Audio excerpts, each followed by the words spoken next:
We're getting closer to the start of the Daytona 500 as we welcome it back live on Fox. Let's head down to the track now and join our Jamie Little, who's with President Donald Trump. Thank you, Chris. Well, Mr. President, of all the events that you can attend, why did you decide to come here today to the Great American Race? It really is the Great American Race, and I look at this as almost a patriotism kind of thing. It's incredible. The people are incredible. We love the area. We love the state, and it's a very exciting. You know, I've been here 4 times before as a civilian, and now I'm in a different capacity. We love NASCAR, and we love the people of NASCAR. And you mentioned you have been here before, the last time, though, back in 2001. So what is it about NASCAR that you enjoy personally? I think it's really the bravery of these people. I mean, these are very, you know, they do all the safety things and everything, but it takes great courage. It's the speed.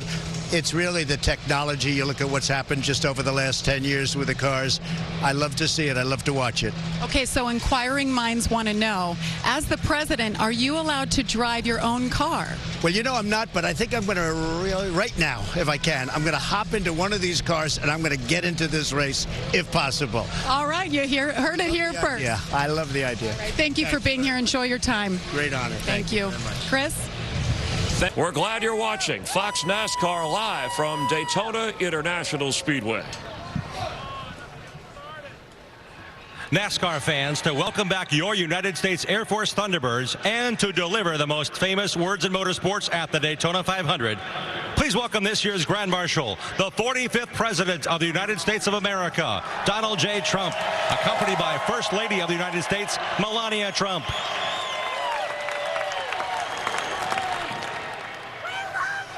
Daytona International Speedway, we love our country, and it's truly an honor to be with all of you at the Great American Race.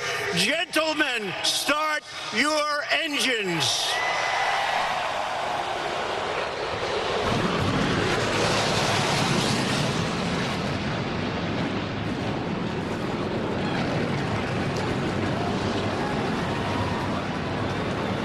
Coming up, Jeff Gordon, Mike Joy, our entire Fox NASCAR crew take you for a wild ride.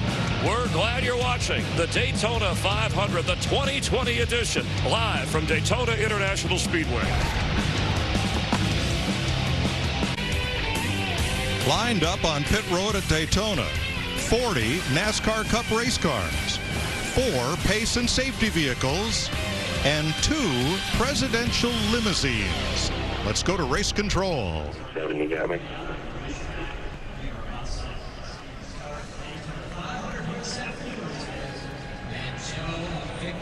Mr. President, First Lady, would you please do us the honor of leading the field for the Daytona 500?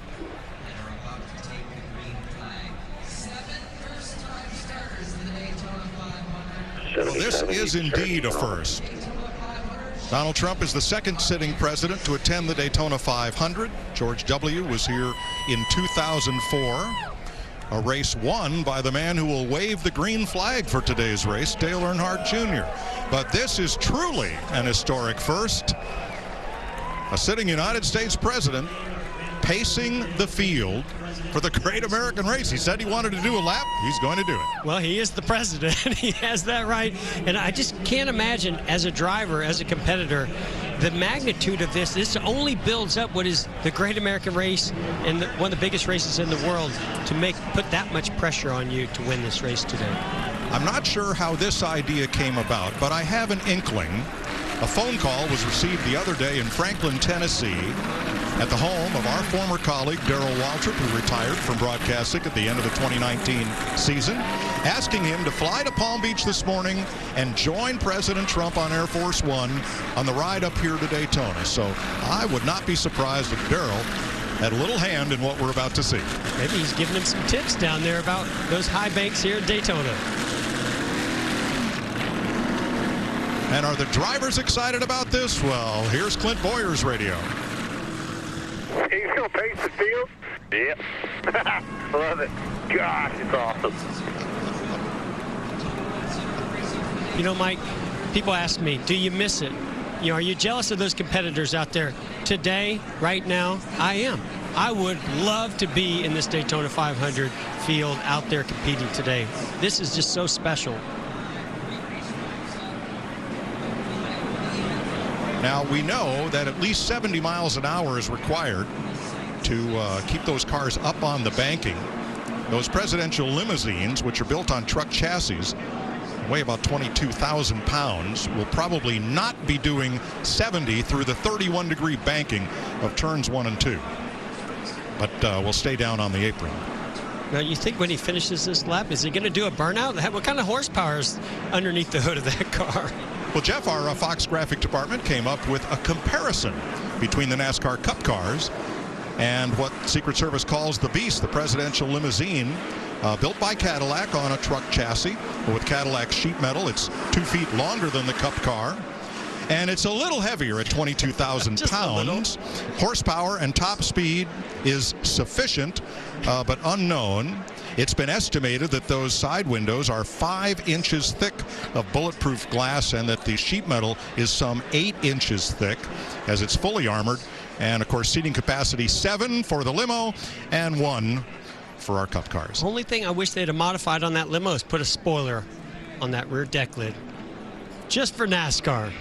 Well, it does have a couple of antennas for communication, after all.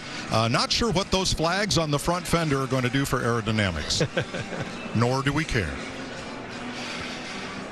Donald Trump is the 4th sitting United States president to attend a race here. Ronald Reagan gave the command to start from Air Force One and was here when Richard Petty drove to his 200th victory over Cale Yarborough in a Firecracker 400. George H.W. Bush, the summer of '92, and George W. Bush, the 2004 Daytona 500. Bill Clinton campaigned at Darlington at a NASCAR race, but the president with the closest ties to the sport was Jimmy Carter. One of Jimmy's closest friends in Georgia when he was governor was Alf Knight, the longtime superintendent of Atlanta Motor Speedway. Jimmy would come down, be a visitor to the track often, and was honorary starter for a race there when he was governor.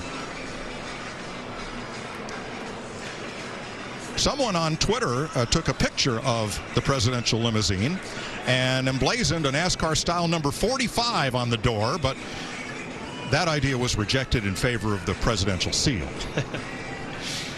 Well, we know these race fans, they've been ready all week. They're super excited, waving flags of their favorite driver, but I got to imagine there's a lot of American flags waving out in that infield right now as we get ready to take the green flag here. And if you're a fan of professional cars, limousines, and the like, there is a great exhibit of presidential limousines of the past at the Henry Ford Museum in Dearborn, Michigan. And a big roar from the crowd as they come past. The green and American flags are waving from the flag stand.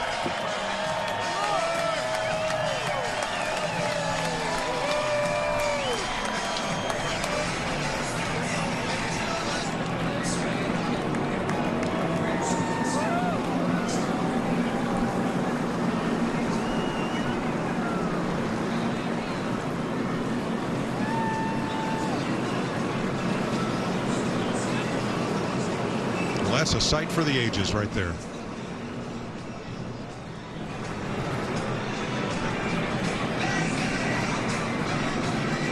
A very special moment for our sport. After all, what sporting event would not want to have the President of the United States in attendance, much less to get the party started?